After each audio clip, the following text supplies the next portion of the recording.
Olá, muito obrigado pela consideração de você estar assistindo esta série, O Cientista Espiritual André Luiz.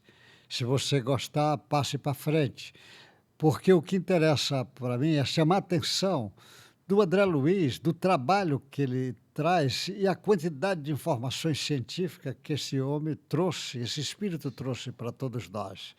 Então, na lição hoje, a 102, nessa série, eu vou falar da alimentação dos espíritos, porque imagine se no mundo ainda acadêmico vai se discutir a alimentação dos espíritos, nem discute se espírito existe. Agora, se existe, se tem corpo, como é e alimentação? São milhões e milhões de pessoas que dizem que tem isto.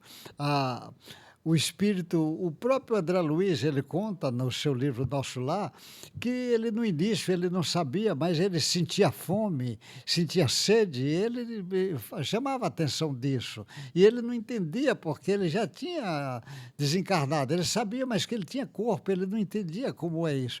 E no mundo espiritual, o sujeito não tem mais o corpo espiritual, esse corpo físico, mas ele tem o corpo espiritual. Então, naturalmente, a fisiologia existe no mundo espiritual. E se existe essa fisiologia, a fome às vezes vai fazendo parte dessa fisiologia. Então, a alimentação. Então, os espíritos, eles se alimentam. Como é essa alimentação espiritual? Naturalmente, a proporção que o espírito, na sua marcha evolutiva, vai evoluindo, ele cada vez tem menos necessidade de alimentação como nossa. A nossa é uma alimentação sólida, pastosa, líquida.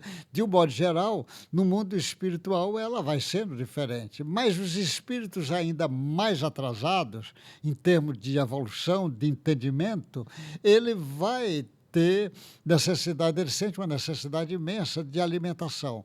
Então, às vezes, no mundo espiritual, existe nessas colônias, nos hospitais, sobretudo as pessoas que estão em tratamento, refazendo, em tratamento nos hospitais e escolas, que tem nessas colônias espirituais, próxima à Terra, geralmente quase todas têm esses hospitais e escolas. Ele, às vezes, precisa se tratar, principalmente quando está doente, precisa de alimentação. Mas esta alimentação é fluídica, ou seja, ela não tem mais essa densidade sólida da nossa, é fluídica, mas ela ainda tem. Então, existe chás no mundo espiritual, existe sucos no mundo espiritual, sopas no mundo espiritual, existe.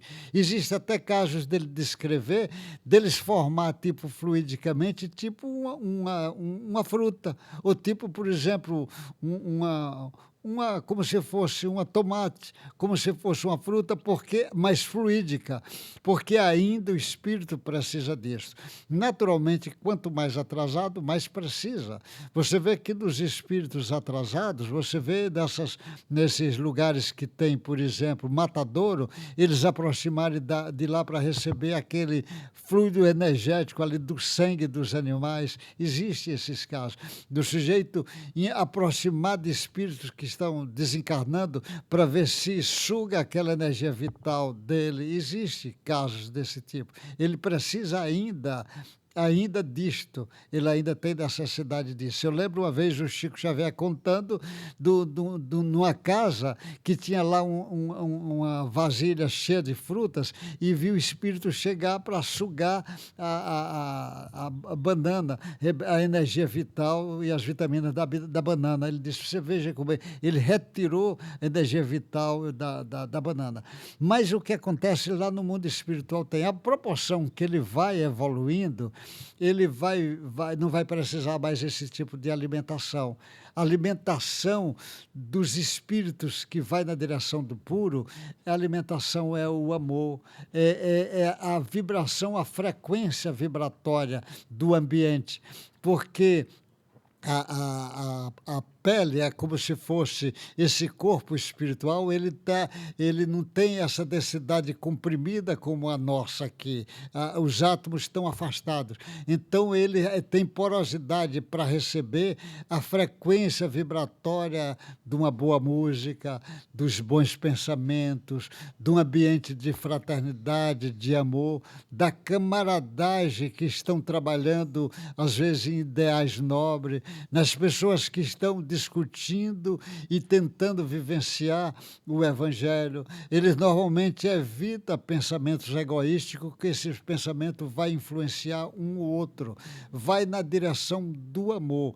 O amor alimenta esses espíritos. Por isso que eles usam muito, quanto mais vai evoluindo, usa muito a força da música, o som, as imagens, ele vai criando vibrações.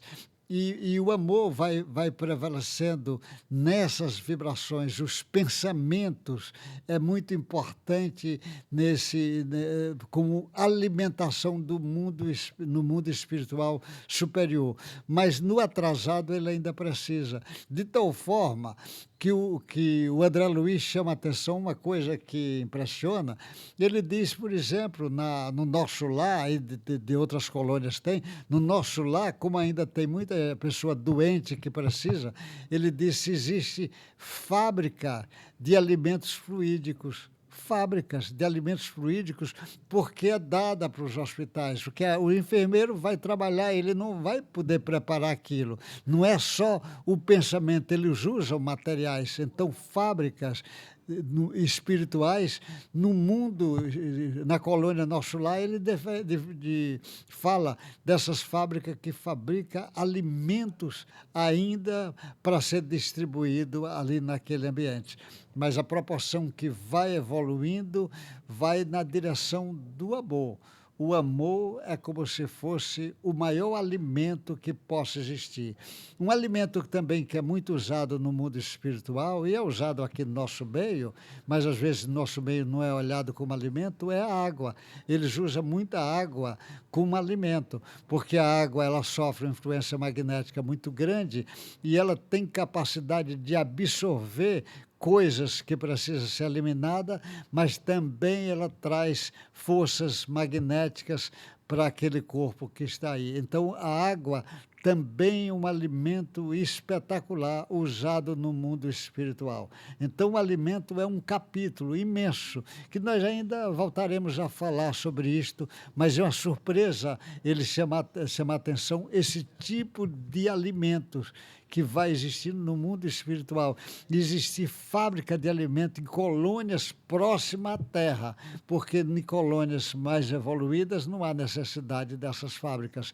Eles se alimentam da vibração. Por isso que dessas colônias eles evitam pensamentos negativos, procura sempre manter pensamentos positivos, pensamentos de organização na direção do bem, do amor, da fraternidade, trabalhando os ideais sublimes, que no caso nosso foi ensinado pelo Mestre Jesus de Nazaré. Esse tipo de informações que André Luiz traz bate com os trabalhos que Allan Kardec trouxe no Espiritismo.